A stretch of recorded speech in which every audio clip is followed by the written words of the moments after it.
దేవుని మాట విని గ్రహించే స్థాయిలో నువ్వు ఉండాలి. నీకు నచ్చినట్టుగా నువ్వు ప్రవర్తించడానికి కాదు దేవుని మాట. నీకు ఇష్టమైనట్టుగా నువ్వు నటించి లేదా నీకు ఇష్టమైనట్టుగా ప్రవర్తించి బ్రతకటం కాదు దేవుని మాట.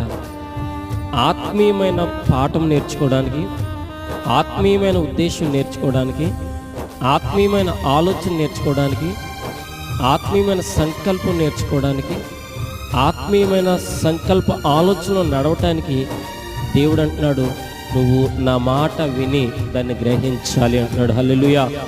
కొన్ని సందర్భాల్లో వెళ్ళొద్దు అన్న ప్రాంతానికి వెళ్ళటం మానేయటం వల్ల నీవు గ్రహించిన వ్యక్తి అవుతావు.